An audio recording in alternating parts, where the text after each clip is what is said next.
ngomongin ruang vektor secara umum, ya kan? Di mana kita akan menyatakan himpunan aksioma yang jika terpenuhi oleh sekelompok benda tersebut akan kita namakan vektor. Nah, itu maksudnya gimana, Bu? Ya, Ibu ngasih analogi tadi ya.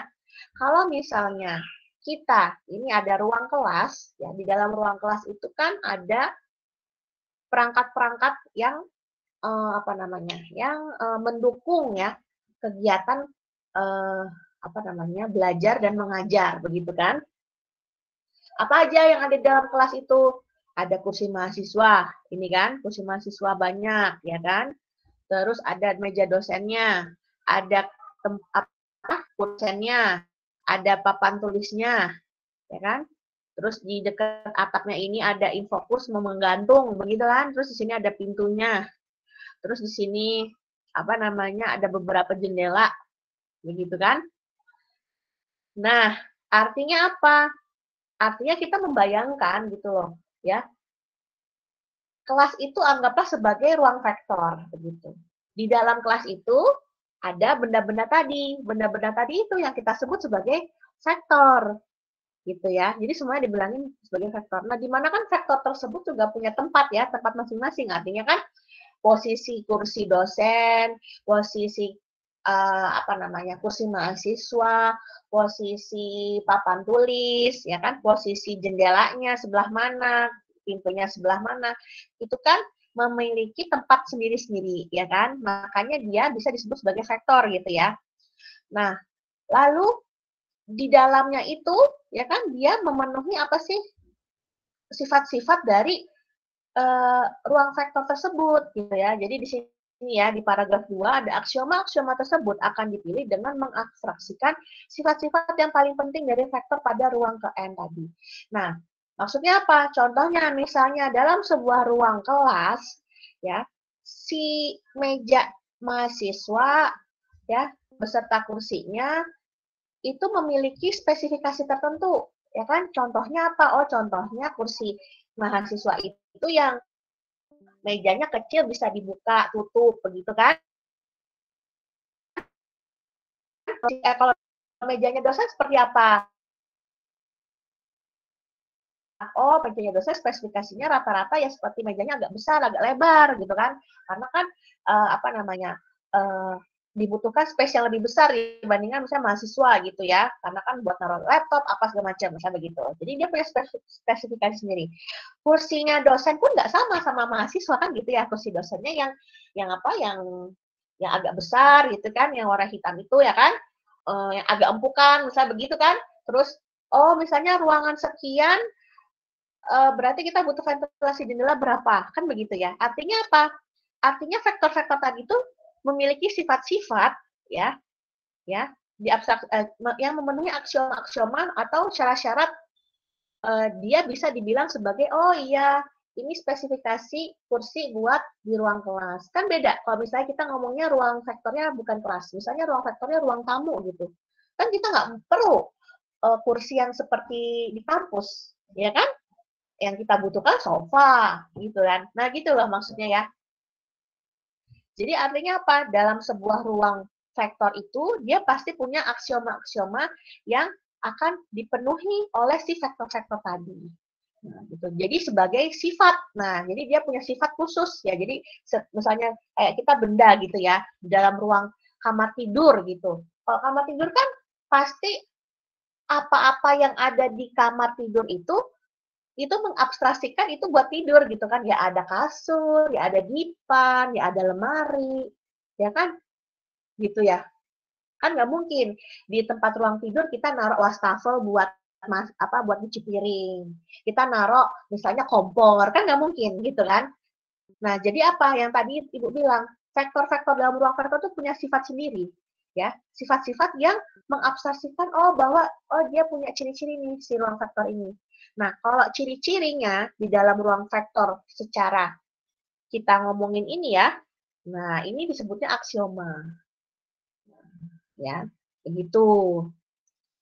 Nah, contohnya gimana nih ya? Nih, jadi di dalam ruang vektor tuh ada 10 aksioma. Ya.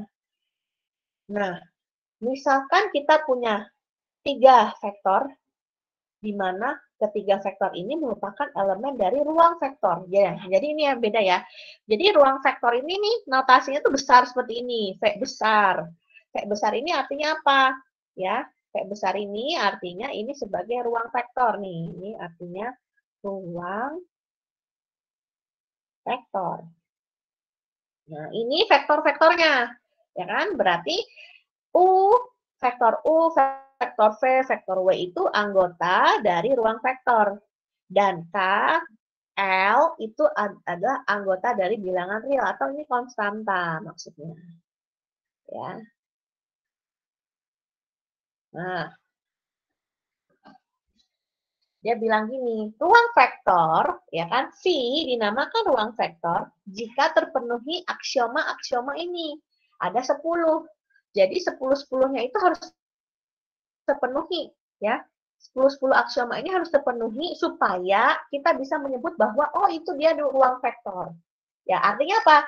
Kalau kita analoginya, ya analoginya kayak tadi, suatu ruangan dibilang dia itu ruang buat tidur, berarti harus ada apa? Ada kasur, minimal ada kasur sama dipannya. Kan begitu. Ya kan?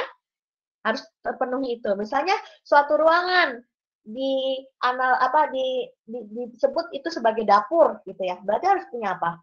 Ada kompornya, ada gasnya, ada tempat buat cuci piring, ada rak piring gitu loh. Paham nggak sampai sini maksudnya?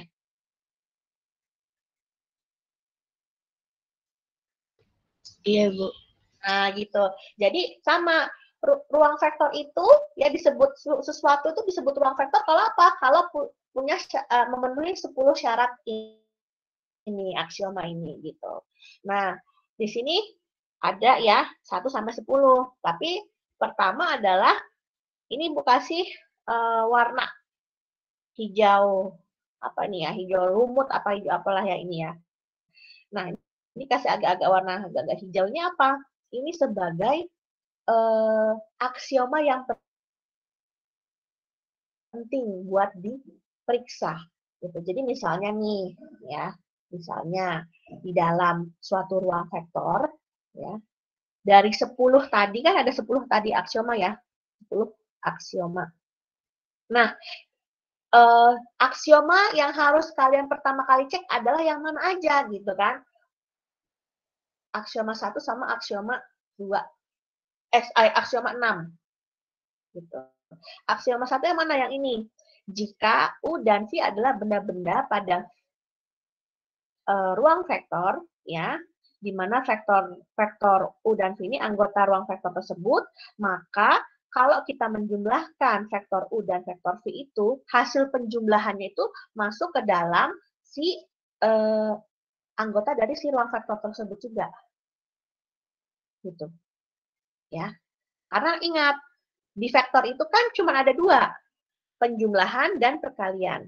Nah, aksioma-aksioma 2, 3, 4, 5. Ini perhatikan, ini kan sebenarnya apa sih? Sebenarnya adalah turunan dari aksioma pertama. Makanya ini kan dibilang ya closure under addition. Jadi ini yang poin utamanya ini penjumlahan vektor ini. Ya kan? Setelah itu kita bisa menurunkan beberapa aksioma lagi. Ya, seperti apa? Oh, aksioma 2. Vektor U ditambah vektor V itu hasilnya harus sama dengan vektor V ditambah vektor U. Gitu. Terus yang ketiga seperti ini ya. Oh, kalau kita jumlahkan vektor U ya dengan penjumlahan vektor V dan W itu sama hasilnya seperti vektor U ditambah V ya, lalu ditambahkan dengan vektor W gitu.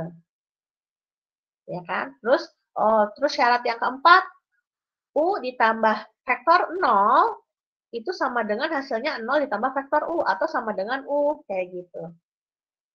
Ya, begitu juga untuk aksioma yang 5. Jadi yang aksioma kelima ini juga sama ya, masih tentang penjumlahan ya kan? Dimana kalau kita punya vektor U ditambahkan vektor minus vektor U minus vektor U apa sih? Artinya vektor yang berlawanan arah kan ya, yang memiliki arah yang berlawanan ya. Vektor yang memiliki arah berlawanan gitu kan.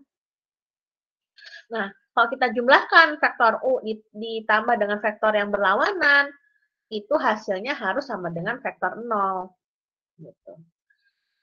Nah, jadi artinya apa? Artinya memang yang pertama inilah ibaratnya itu apa namanya? Dasar ya, landasan pertama itu landasan penambahan ya. Penambahannya ada di mana? Di aksioma pertama. Nah, terus selanjutnya 2, 3, 4, 5 itu turunan dari yang pertama, begitu kan? Nah, yang keenam, nah ini dia dibilangnya closure under scalar multiplication atau apa? Perkalian dengan konstanta. Ya. V tertutup terhadap operasi perkalian dengan skalar. Untuk setiap U, ya, anggota dari V, ya, atau anggota dari ruang vektor, dan K, anggota dari bilangan real, gitu ya. Maka kalau K dikali dengan vektor U, itu harus, hasilnya itu harus merupakan elemen dari ruang vektor tersebut. Gitu. Oke. Nah, ya. Dari aksioma 6 ini muncul turunan-turunannya, yaitu apa? 7, 8, 9, 10. Gitu. Jadi, ya, di sini ya yang 7 ya, aksioma 7 itu apa? Kalau kita punya tadi vektor U ditambah vektor W terus kita kalikan K, itu hasilnya harus sama dengan K dikali U ditambah K dikali V. Gitu.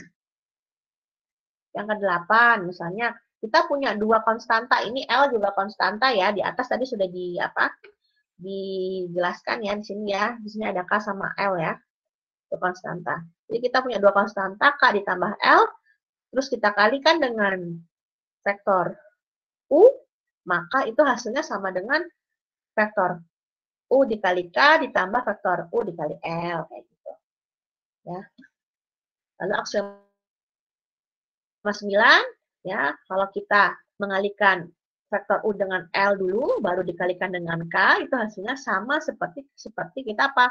Mengalihkan vektor U dengan K dulu, baru dikalikan dengan L, dan sama seperti kalau dikalikan ini, konstantanya K dan L-nya dikalikan dulu, baru dikalikan vektor U. Nah, 10, 1 dikali vektor U, ya pasti sama dengan U. Kayak gitu. Nah, jadi artinya apa sih? Jadi artinya, di materi ini adalah tugas kalian itu mengetes atau membuktikan gitu loh. Ini tugas tujuan utama ya, tujuan utama dari materi ini itu apa sih? Kalian disuruh membuktikan nanti membuktikan apakah suatu vektor atau suatu himpunan vektor itu masuk ke dalam ruang vektor gitu, suatu himpunan vektor itu anggota dari ruang vektor gitu. Artinya apa? Artinya kamu harus mengecek ya apakah himpunan vektor ini memenuhi 10 aksioma yang sudah kita sebutkan tadi.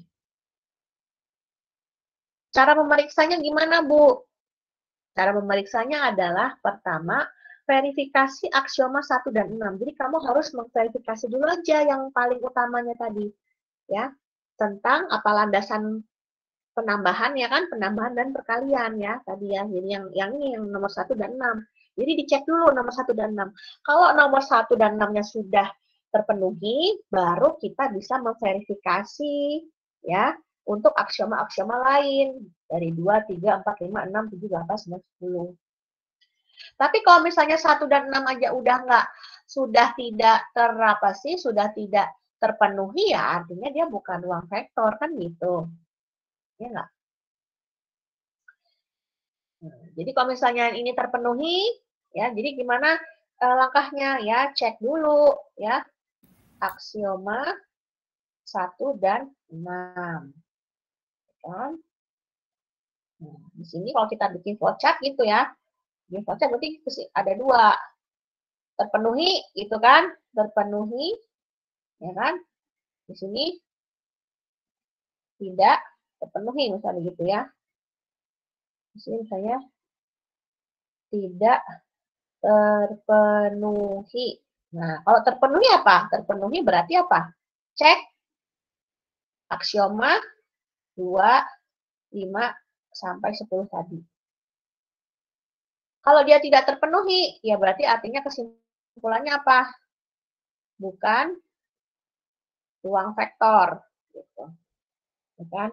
Kalau ini tadi ya, setelah dicek 25 ini, nanti kan sini ada pertanyaan lagi ya kan? Ya, dari ke semua aksioma ini, apakah terpenuhi? Gitu kan? Nah, ini bisa jadi diantaranya. Jadi, kalau misalnya nggak terpenuhi satu aja aksioma dari 25, ya, misalnya ini terpenuhi ya, ini terpenuhi. Terus ininya ada salah satu, oh ternyata dia aksioma 10-nya nggak memenuhi syarat tadi ini gitu ya, nggak memenuhi syarat ini. Berarti bisa nggak dia dibilang ruang vektor? Nggak bisa. Jadi artinya dia bukan ruang vektor gitu ya. Kalau terpenuhi semua, ya terpenuhi semua, berarti dia disebut sebagai merupakan ruang vektor. Tapi kalau ada salah satu ya yang tidak terpenuhi, ya ada salah satu aja yang tidak terpenuhi, berarti dia bukan ruang vektor. Gitu. Ya. Dia bukan ruang vektor. Ya. Berarti sini bukan ruang vektor kesimpulannya. Gitu, flowchartnya gitu. Ya. Nah, jadi kenapa Ibu nulisnya seperti ini? Supaya kamu bisa bikin sendirilah di catatan kamu ya. Catatan kamu tuh, ya kan? Kan Ibu ngasih gambaran gimana sih caranya buat paham gitu loh. Ya kan, yang nyatet rapi kamu gitu ya. Jadi flowchartnya gitu ya. Jadi intinya gitu aja, materi ini tuh intinya gitu, cuman suruh membuktikan ya, membuktikan apakah suatu himpunan vektor tuh dia masuk ke ruang vektor gitu. Dengan cara mengecek dua aksioma. Pertama, cek dulu 1 sama 6. Kalau dia terpenuhi, ya kan baru cek 2, 3, 4, 5, 6, 7, 8, 3, 4, 5, 7, 8, 9, 10. Ya kan? Apakah dari semuanya itu terpenuhi semua? Kalau iya, berarti dia ruang vektor. Tapi kalau ada salah satu yang tidak terpenuhi, berarti dia bukan ruang vektor. Gitu. Sampai sini ada pertanyaan?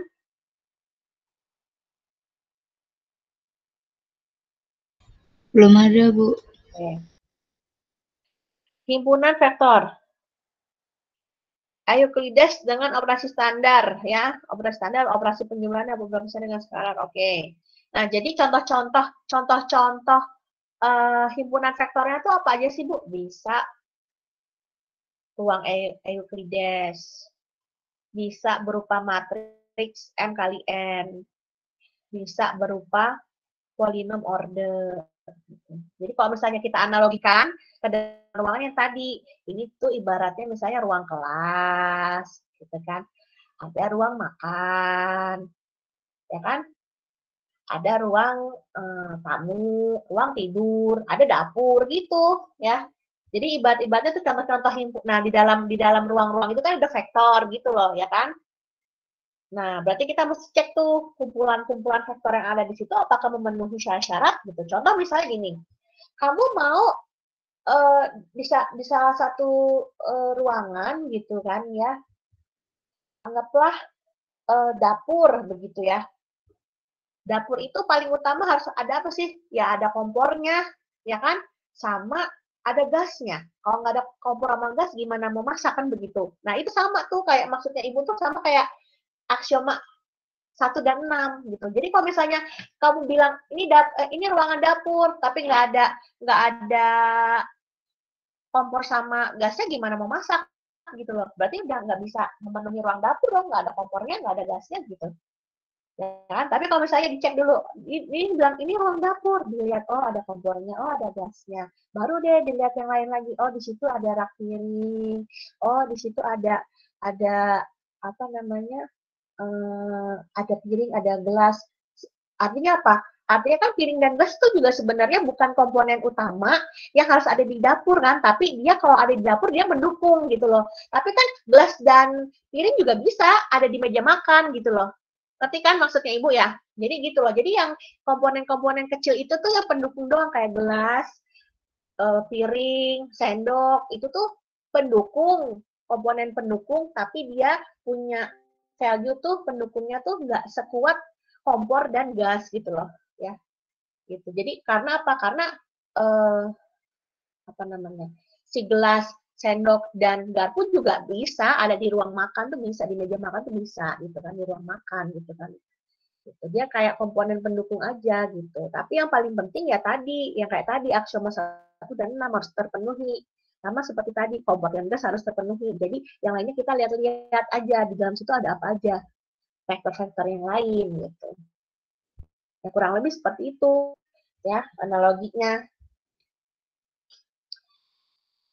Nah, berarti gitu ya. Berarti nanti kemungkinan kamu nanti akan disuruh apa? Disuruh membuktikan gitu kan. Misalnya, oh kita punya himpunan vektor ini nih gitu. Apakah dia masuk ke dalam sebuah ruang vektor gitu. Jadi kita membuktikan vektor apa aksioma 1 sampai 10 tadi ya dengan cara tadi sudah Ibu jelaskan di flowchart gitu kan.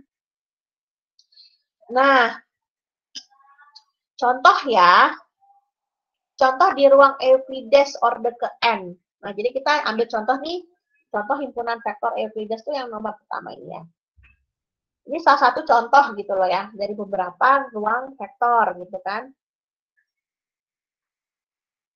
Dari beberapa himpunan vektor maksud Ibu. Contoh ya, ini ruang Euclides orde N. Nah, operasi-operasi di ruang Euclides kan kamu udah pernah belajar di sebelum UTS tadi. Ada apa sih? Penjumlahan, perkalian, ya kan? Terus apa? Ada dot produk, ya kan? Ya, ada sebenarnya satu lagi ada apa? Ada cross product, ya kan? Terus panjang vektor, ya kan? Ini sudah dipelajari. Terus cara menghitung jarak antara dua vektor. Dengan cara apa? Ya ini ya. Kalau panjang dua vektor ya berarti kita mengurangkan vektor U dikurangkan dengan vektor V, lalu kita cari panjangnya ya, normnya begitu. Nah, ini sederhana aja. Misalnya nanti ditanya ya, tentukan panjang vektor dan jarak antara kedua vektor ini. Ya, berarti kalau panjang vektor sudah pernah kita jelaskan ya di bab 7 dan 6, ya kan? Itu dengan cara apa? Dengan cara mengkuadratkan semua isi dari komponen vektornya, lalu kita akarkan, itu sudah mendapatkan apa panjang dari vektor. Nah, terus kalau ditanya jarak kedua vektor ya tinggal kita ya kurangkan gitu ya komponen-komponen vektor yang ada di U dikurangkan dengan komponen vektor yang ada di V, lalu dikuadratkan ya kan diakarkan. Nah, contoh ya, misal R3 apakah dia merupakan ya himpunan-himpunan vektor yang ada di R3 itu apakah dia masuk ke dalam ruang vektor gitu ya. Nah, jadi pertanyaan seperti itu, tentukan apakah R3 merupakan ruang vektor gitu. Nah, berarti apa? Berarti di dalam ruang vektor tadi ya, misalnya ya ini kita punya ini. Ini di sini R3. R3 itu isinya apa ya? Ya macam-macam aja vektor, banyak vektor. Yang penting vektornya apa? Vektornya punya komponen 3. Ada misalnya dia U, ya kan? Ada U1, U2, U3. Dia V, ada V1, V2, V3. Dia misalnya dikasih nama W, ada apa namanya? W1, W2, W3. Terus ada juga misalnya terserah nih kamu ngasih nama apa tuh terserah. Misalnya mau di sini nanti ada lagi misalnya ada vektor A berarti isinya A1, A2, A3. Kan pokoknya intinya apa sih yang ada di ruang R3 ini? Ya semua vektor yang komponennya ada 3 begini, begitu kan? Dia masuk ke dalam R3. Nah, tapi pertanyaannya adalah apakah semua vektor ini, ya kan, dia itu masuk ke dalam syarat-syarat tadi 10 aksioma tadi supaya bisa membangun sebuah ruang vektor, kan gitu pertanyaannya. Ya, maka kita harus membuktikan 10 aksioma tadi. Nah, jadi kayak gitu. Ya, misalnya ditanyakan tentukan apakah R3 merupakan ruang vektor, berarti kamu sesuaikan ya, ambil U, V, dan W-nya itu vektornya isinya ada 3 seperti ini. Nanti beda lagi misalnya kalau ditanya di sini R2. Kalau di sini R2 ya berarti apa? Ya berarti ini nggak ada. Ini nggak ada. Ini nggak ada. Kita membuktikannya cuma 2 aja. Gitu. Ya kan? Ya. Jadi nanti disesuaikan gitu. Ya. Dengan pertanyaan dari si soalnya. Nah, yang jelas kita harus mengambil sampel gitu loh. Jadi U, V, W itu apa sih? Sampel gitu ya. Sampel sembarang vektor yang ada di R3. Sedangkan KL itu adalah anggota dari bilangan real ya, atau dia konstanta. Gitu. Nah, ini terserah ya, kamu mau ngasih nama konstantanya itu AB ke, apa ke, ST, apa gitu, boleh-boleh aja. Ya. Ini juga sama, mengambil nama vektor tuh terserah mau vektor A, vektor B, vektor C, vektor D, vektor E, vektor F, boleh-boleh aja. Gitu ya. Tidak terpaku harus itu. Nah, jadi langkah pertama apa tadi? Langkah pertama tadi yang Ibu bilang. Ya. Kalau disuruh membuktikan begini, sesuai tadi flowchart yang udah Ibu tulis, berarti di sini itu kita harus membuktikan aksioma 1 dan aksioma 6. Aksioma 1 itu apa sih? Aksioma 1 itu kalau kita jumlahkan U ditambah I, yaitu masih anggota dalam R3. Gitu. Ya. Coba kita buktikan. Ya udah, kita tulis aja. Ya. U sama V, U-nya dijembrengin tuh isinya. Apa aja, ada U1, U2, U3. Berarti V juga, ada V1, V2, V3 di jumlah. Berarti kalau kita jumlahin apa ya? Berarti per elemen ya. Berarti U1 ditambah V1, U2 ditambah V2, U3 ditambah V3. Nah, berarti kan ini kesimpulannya adalah apa? Bahwa U ditambah V ini, berarti dia masih ada 3 komponen juga kan ya hasilnya. Hasil penjumlahan U ditambah V ini hasilnya ada 3 komponen. Ini, dan ini. Ya kan? Nah, berarti dia masuk ke dalam R3, terbukti. Terus, apa namanya? Misalnya, aksioma 6. Aksioma 6 kayak gimana ini? Kalau kita kalikan K dengan vektor U, ya itu dia masuk ke dalam R3. Nah, sekarang kita kalikan nih. Kita punya vektor, konstanta K dikali dengan U. U isinya apa? Dibuka lah itu. Ada U1, U2, U3. Ya udah, kaliin semua U-nya itu sama elemen K. Ya kan? Jadi KU1, itu KU2, KU3. Jadi juga masih ada 3 elemen. Berarti ini masuk ke dalam R3 terbukti. Nah, berarti tugas kamu sekarang apa? Tinggal mengecek sisanya. Ya, mengecek aksioma 2, 3 gitu loh. Ya, dan seterusnya. Ini misalnya ya aksioma 2. Aksioma 2 itu apa sih? Jadi kamu harus membuktikan bahwa U ditambah V itu harus sama dengan V ditambah U. Bagaimana caranya? Ya udah, seperti yang tadi. Ya kan? Seperti yang tadi. Ini ya. U-nya kita buka, V-nya kita buka, terus kita jumlahkan. Ya. Nah, ternyata kalau kita apa namanya? Ini U ditambah V gitu ya. Terus nanti di sini ya, kamu misalnya V ditambah U. Gitu. Berarti di sini kan jadinya V1, V2, V3, ini ya, biar yang beda, ditambah U1, U2, U3 gitu ya. Nah, itu kan jadinya apa? V1, V1 ditambah U1, V2 tambah U2, gitu kan. Tambah V3 tambah U3. Nah, ini kan berarti nanti kamu jejerin sama yang ini, ya kan? Oh, ternyata sama ya. Berarti dia terbukti. Gitu. Ya. Terus untuk membuktikan aksioma 3, ya berarti ini ya, harus memenuhi ini U ditambah V ditambah W. Artinya apa? Kita jumlahin dulu V sama W-nya dulu, baru tambah U gitu ya. Itu harus sama dengan saat kita menjumlahkan U dan V, baru tambah W. Gitu ya. Nah, berarti ini kita apa? Mengubah ini. Ya.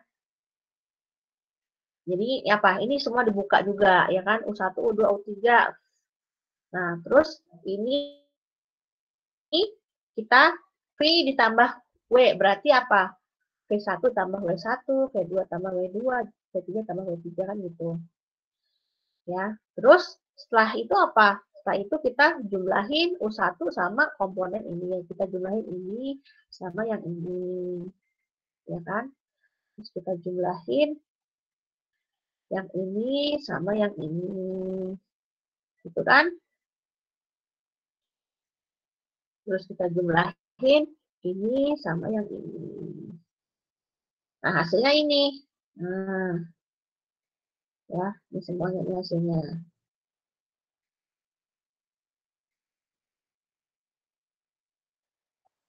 Nah, setelah itu apa? Kurungnya dibuka, ya kan? Ini kurungnya dibuka semua. Tinggal kita kelompokkan U1 sama V1, U2 sama V2, U3 sama V3, W-nya yang di luar.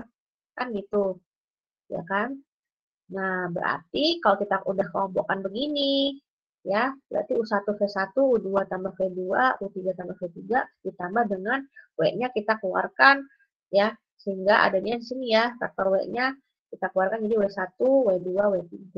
Berarti ini ya, dari yang tadinya begini bisa jadi bentuk begini, gini ya. Nah,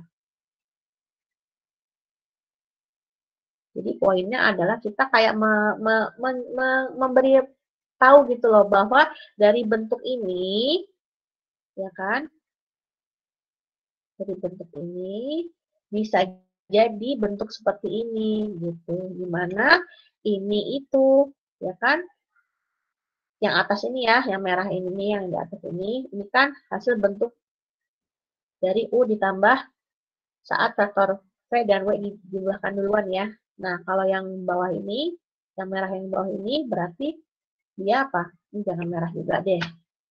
Ya. Aduh deh, ini merah ya. Tadi nah,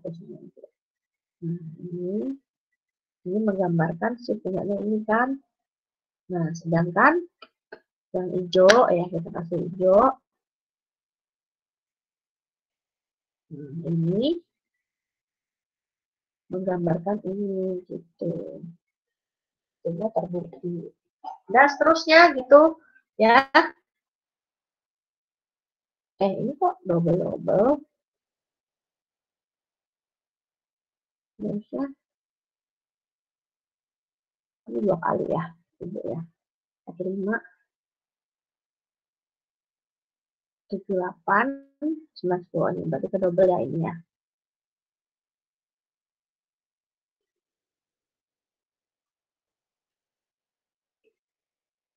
Udah nanti aja dihapus. Nah, jadi intinya begitu. 2, 3. Nah, kita buktikan 4, 5, 7, 8,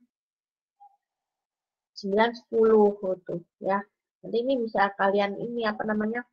Perhatikan aja. Jadi intinya tuh ini membuktikan tuh nggak susah, cuman kita apa sih kelompokkan aja supaya terlihat gitu seperti yang tadi loh, supaya terlihat bahwa oh ini hasil pengelompokan Yang merah ini, oh ini hasil yang pertama, ya kan? Yang hijau ini hasil yang kedua, gitu. Kayak gitu aja kita sebenarnya mengelompokkan elemen-elemennya. Gitu. Ya, misalnya ada yang mau tanyakan? Paling intinya begitu untuk ruang vektor. Nanti pertanyaannya bisa nanti suruh buktikan, misalnya polinom polinom misalnya 5 atau polinom berapa gitu, atau mungkin dalam bentuk matriks gitu, n kali n. Nah, kalau misalnya semuanya sudah terbukti semua, ya kan, maka kita bisa beri kesimpulan bahwa, oh berarti kesimpulannya karena 10 aksioma ruang vektor terpenuhi, maka R3 ini merupakan ruang vektor.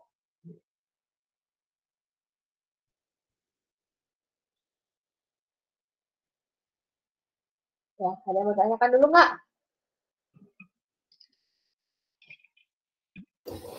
Ibu, maaf mau tanya, materinya ini kalau di LMS nggak bisa diakses, Bu? Apa nggak ada? Iya, soalnya di LMS itu tuh koordinator tuh memang apa ya?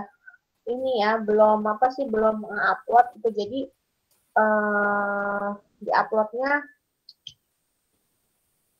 apa namanya via dosen. Cuman waktu kemarin ibu lihat kacau ya slide-nya LMS ya.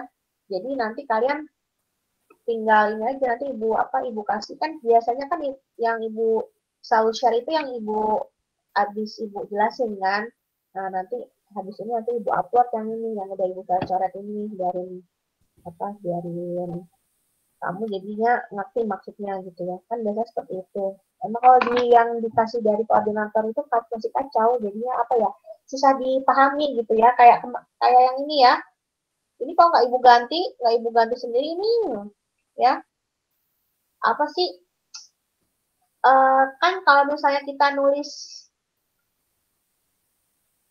equation gini, kalau langsung dipindah ke PowerPoint kan suka ada yang ini ya, tulisannya nggak enak ya dilihat ya. Nah itu kayak gitu berantakan, jadi memang belum nggak ibu langsung share daripada bingung gitu. Jadi mendingan ini nanti setelah ini nanti ibu share, karena kan kemarin kan habis UTS ya, jadi belum sempat ibu bikin video-video gitu.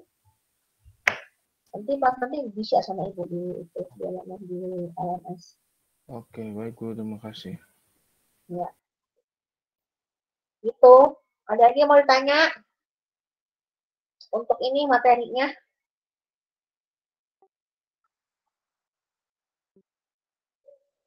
Jadi intinya yang penting sih ya, kalau ibu bilang sih poin utamanya di sini aja sih ya, di flowchart ini gitu. Materi di minggu 8 ini di flowchart ini aja, intinya gitu. Kalau misalkan suruh membuktikan, artinya tadi cek aksioma 16 terpenuhi apa enggak. Kalau nggak terpenuhi, bisa langsung kita kasih kesimpulan dia bukan ruang vektor. Kalau dia terpenuhi, berarti harus cek 2, 3, 4, 5, 6, 7, 8, 9, 10. Ya, kalau semuanya terpenuhi, berarti kita bisa bilang dia ruang vektor. Tapi kalau misalnya ada salah satu aja yang nggak terpenuhi, berarti dia bukan ruang vektor.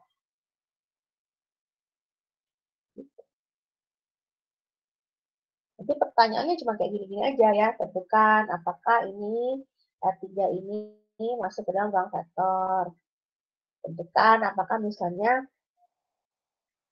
R berapa misalnya. Ya nanti tergantung ya, apa R2 yang ditanya, apa R4. Berarti nanti tinggal menyesuaikan isi dari elemen vektor yang kita ambil. Gitu. Andi, kenapa?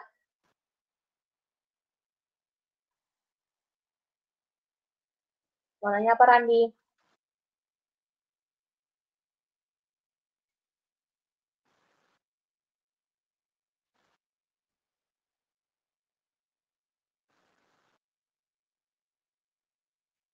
Nggak jadi Randi nanya. Iya, mau nanya apa?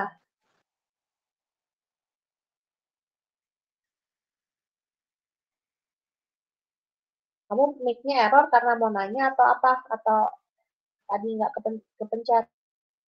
Mau nanya? Nanya kalau apa?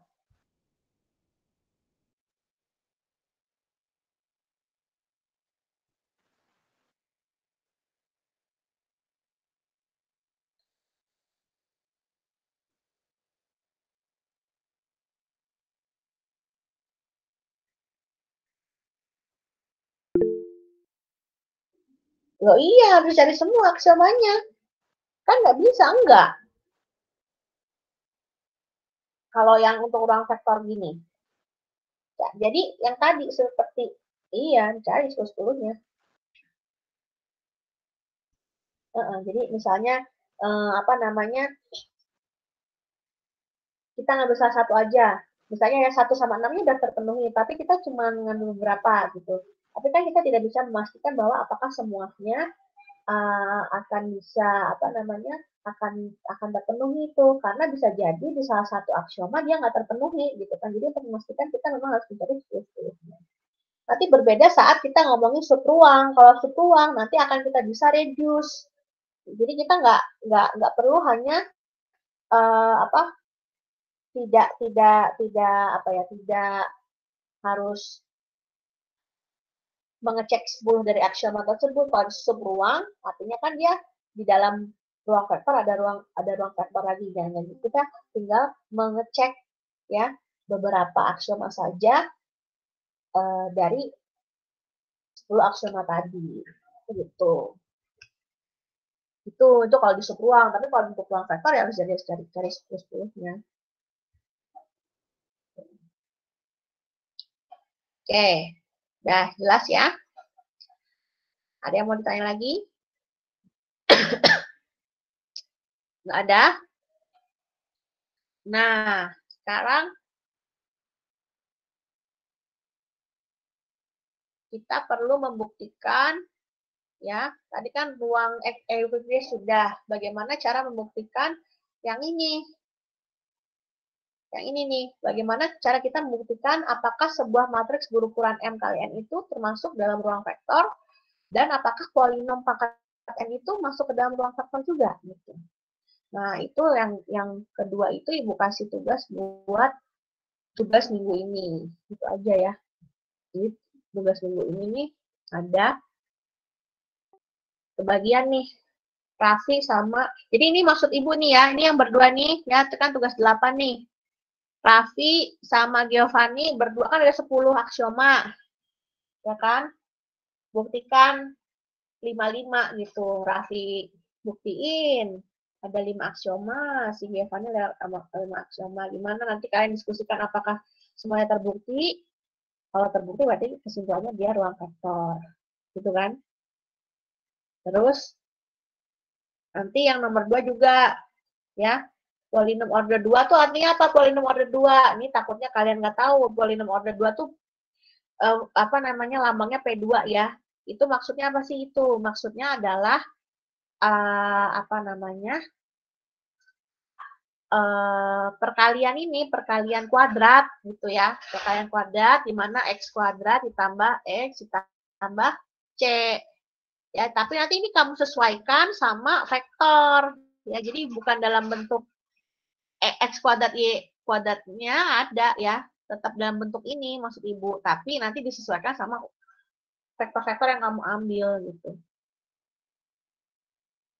Kalau polinom order 3 tuh yang X pangkat 3 tambah X kuadrat, ada kan kayak gitu-gitu. Nah, ya. Nah, ini polinom 2 dulu aja. Jadi artinya apa ya? Jadi nanti artinya nih disesuaikan gitu. Misalnya U1 X kuadrat ditambah U2X ditambah U3 kayak gitu. Ini nanti tugasnya Raffi bareng sama Giovanni. Ya, nanti kalian coba cek. Jadi nanti videonya ini kayak gini video Raffi, Giovanni mana? Ada nggak orangnya? Hadir, Bu. Nah, nanti kan kalian diskusikan. Yang jelas kalian harus cek ya, misalnya Giovanni dan Raffi itu harus berdiskusi saat aksioma 1 sama 6-nya, terpenuhi enggak. Nanti kan kalau udah terpenuhi berarti kamu tinggal ngecek 8 aksioma yang lain ya kan. Nah, itu kamu cek terserah pembagiannya mau siapa ngecek aksioma berapa gitu kan terserah. Nah, nanti videonya tetap ada Raffi bikin video sendiri, Giovanni bikin video sendiri gitu kan? Ya. Nanti sama Alessandra juga sama Carla juga ya. Nanti terserah didiskusikan aja mau ngecek aksioma berapa Alessandra. Permisi Bu, saya izin bertanya Bu. Kan aksioma itu ada 10 Bu, terus kan minimal kalau misal mau membuktikan itu kan aksioma 1 sama 6-nya harus betul ya Bu ya? Nah, kalau semisal di video kita itu berarti kalau semisal saya milihnya saya ngecek aksioma 1 gitu. Apa harus juga ngitung aksioma 6-nya juga Bu? Ya pokoknya kamu diskusikan kan gini kelompok kamu berdua Raffi sama Giovanni. Diskusikan aja. Jadi misalnya kan tetap komunikasi gitu. Misalnya kamu ya udah misalnya kamu mau ngecek aksioma 1 doang ya kamu tinggal nunggu Giovanni-nya ngecek aksioma 6. Kan gitu kan? Gimana Bro? Ya kan? Terbukti nggak di kamu? Terbukti, mana lihat dulu ya kan disaling ngecek dia bener nggak Giovanni, misalnya Giovanni ngecek aksioma 6 bener nggak Giovanni ngecek tuh ya kan Giovanni juga jangan langsung Raffi bilang iya terbukti langsung ya udah lanjut cek dulu gitu kayak diskusi aja gitu ya kan saling diskusi gitu. Oh ya gini berarti udah 1 sama 6 terpenuhi mau yang mana nih gitu kan kamu mau ngecek mana terserah gitu. Nah nanti videonya nanti tapi kalau bisa maksud ibu gini misalnya Raffi ngambil yang closure under edition ya berarti nanti kamu ngeceknya 2, 3, 4, 5 gitu ya. Jadi ya, jangan ada yang perkalian ada yang jadi jangan campur-campur maksud ibu. Nanti bisa Giovanni ngambil yang closure multiplication scalar ya berarti yang aksioma 6 itu berarti nanti Giovanni ya berarti ngecek 7, 8, 9, 10-nya gitu. Ya. Gitu juga sama Alessandra sama Carla. Gitu ya, Alessandra. Carla ada?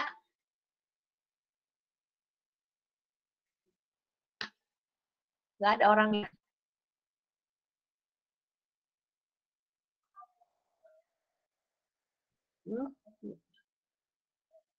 Coba lihat. Ada nggak Carla? Nggak ada orangnya. Carla sama Alessandra nggak ada. Ya, nanti kalian kasih tahu. Oh, ada. Alessandra mah ada. Carla? Carla mana Carla?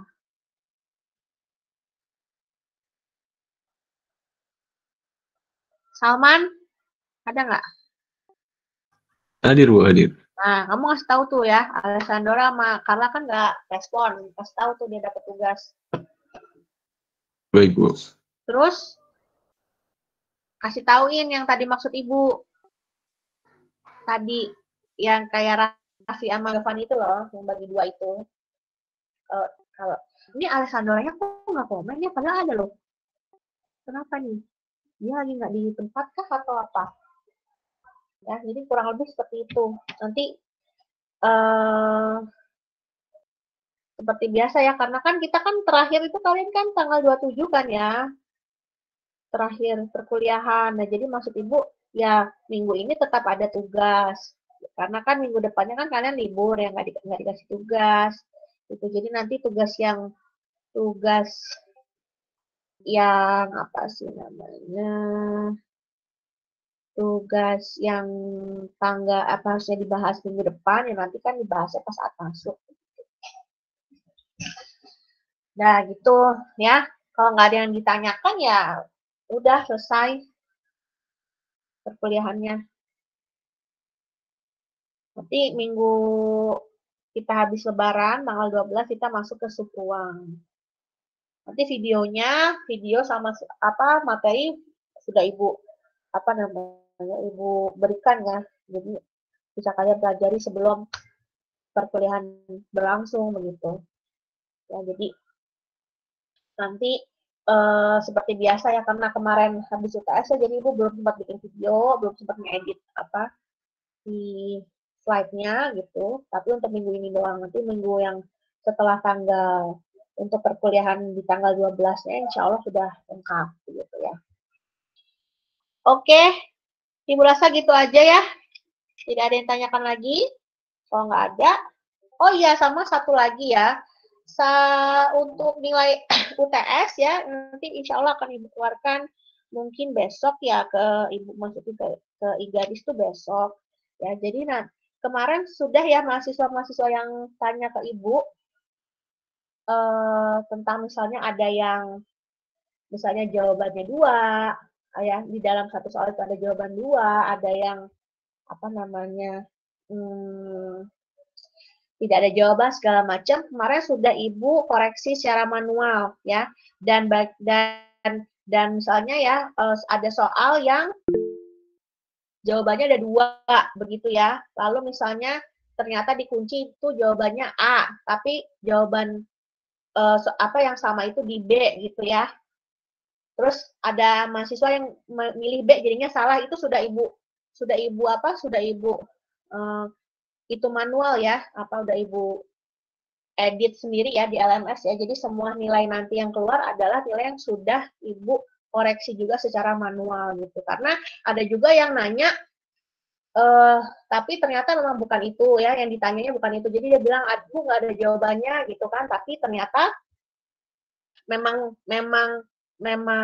bukan memang ternyata dia aja yang nggak ngerti gitu ya. Misalnya ditanya, dia ngerjainnya pakai cara ini, padahal yang ditanya bukan itu. Ada juga yang kayak gitu kan kemarin kan. Nah, jadi semuanya ya itu sudah Ibu koreksi secara manual. Pokoknya itu begitu ya, udah Ibu koreksi sendiri, udah Ibu edit sendiri ya di LMS-nya itu. Sehingga nanti nilai yang keluar besok adalah nilai yang sudah sama nilai yang sudah kalian tanyakan sama Ibu secara japri itu ya. Misalnya Ibu ada yang sama, ada yang nggak ada jawaban gitu, udah Ibu koreksi semua. Begitu. Oke. Puisi Bu, ini Alessandora Bu. Oh iya, Alessandora. Oh, habis dari toilet. Oh iya. Iya, habis kan nggak bilang, jadi Ibu nggak tahu ya. Alessandora kan kebagian ini nih, kebagian tugas nih. Sama Carla. Ya. Nah, nanti ya, pembagian tugasnya kayak gini. Tentukan, kan ini kan pertanyaan, tentukan apakah polinom order 2. Polinom order 2 tuh maksudnya di ini persamaan kuadrat ya, Alessandora ya. Jadi bentuknya seperti X kuadrat ditambah X ditambah C. Nanti kamu sesuaikan sama vektornya.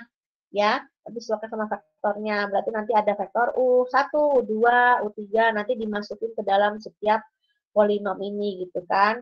Nah, kan ini kan suruh, kalau tentukan polinom order 2 ini kan kamu suruh buktikan 10 aksioma tadi kan. Ya. Nah, nanti kamu diskusikan aja sama Carla gitu ya, siapa mau buktikan apa yang mana gitu kan. Yang jelas misalnya nih tadi seperti yang tadi ditanya Raffi ya, yang nanya Raffi apa Giovanni ya? Ibu tuh nggak ngeh tadi. Tadi yang nanya Raffi apa Giovanni? Raffi, Bu. Oh, Raffi. Nah, seperti tadi Raffi nanya, Bu, kalau misalnya membuktikan kan berarti harus membuktikan aksioma 1 dan 6. Itu gimana, Bu? Ya, terserah nanti misalnya mau Alessandora yang ngecek aksioma 1, Carla yang aksioma 6. Ya kan nanti saling diskusi, si Carla dapatnya apa, Alessandora dapatnya apa, ya kan dicek, saling cek, ya kan. Oh, kalau benar-benar terbukti ya berarti tinggal ngecek yang lain ya kan. Nanti berarti kalau misalnya Alessandora tadi udah milih ngecek aksioma 1, berarti nanti kamu tinggal ngecek yang closure under addition apa aja yang ada di aksioma 2, 3, 4, 5 ya kan? Ya, Bu. Nah, Carla kalau misalnya Carla milihnya yang tadi yang aksioma 6 ya berarti nanti Carla ngecek lagi yang 7, 8, 9, 10 gitu ya. Baik, Bu. Nah, nanti bikin videonya misah-misah dulu aja. Jadi Alessandra bikin video sendiri, Carla bikin video sendiri gitu ya. Nanti kan Oke, Bu. Nah, Baik, nanti Bu. kan dicek sama Ibu gimana. Nah, ini deadline-nya itu